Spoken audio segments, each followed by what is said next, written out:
அண்மை செய்தி.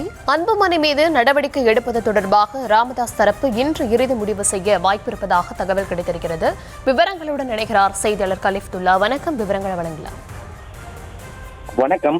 பாட்டாளி மக்கள் கட்சி நிறுவனர் ராமதாஸுக்கும் அன்புமணி ராமதாஸுக்கும் கருத்து மோதல் இருந்து வருகின்ற நிலையில் அன்புமணி ராமதாஸை தலைவர் பதவியிலிருந்து நீக்கிவிட்டு செயல் தலைவராக ராமதாஸ் அறிவித்தார். அந்த பதவியை அன்புமணி ஏற்காமல் தான் தலைவராக செயல்படுவேன் என அறிவித்தது. கடந்த 9ஆம் தேதி அன்புமணி பாமக பொதுக்குழுவை கூட்டி ஒரு வருடத்திற்கு தலைவராக செயல்படுவார் என அறிவித்தார்.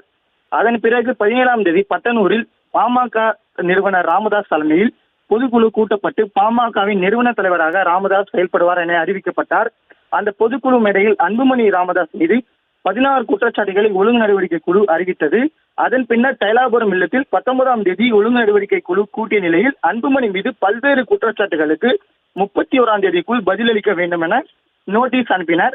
இந்த நிலையில் நோட்டீஸுக்கு தற்போது வரை அன்புமணி ராமதாஸ் பதில் அளிக்காததால் நேற்று முன்தினம் தைலாபுரம் தோட்டத்தில் பாமக ஒழுங்கு நடவடிக்கை குழு ஆலோசனை கூட்டம் நடைபெற்றது.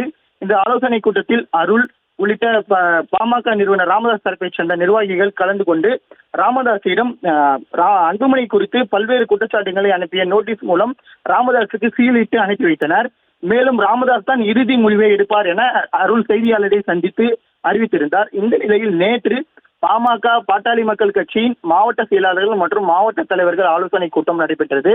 அந்த ஆலோசனை கூட்டத்தில் 108 மாவட்ட செயலாளர்களும் 111 மாவட்ட தலைவர்களும் அனைவரும் கலந்து கொண்ட நிலையில் அவரிடம் ராமதாஸ் கருத்து கேட்டது, அன்புமணி மீது நடவடிக்கை எடுப்பதாக கருத்து கேட்டதாக தகவல் ஒன்று வெளியாகிய நிலையில் இன்று தொடர்ச்சியாக பாமக மாநில நிர்வாக குழு ஆலோசனை கூட்டம் இன்னும் சற்று நேரத்தில் தைலாபுரம் தோட்டத்தில் நடைபெற உள்ளது. இந்த ஆலோசனை கூட்டத்தில் 22 பேர் கலந்து கொள்ள நிலையில் அதில் பாமக நிறுவனர் ராமதாஸின் மூத்த மகள் ஸ்ரீகாந்தி முக்கியத்துவம் வாய்ந்ததாக தெரிவிக்கப்படுகிறது.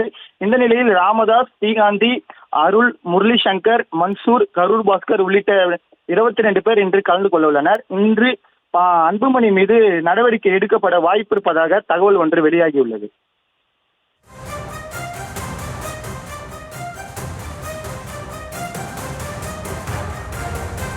விவரங்களுக்கு நன்றி கலிஃப்துல்லா.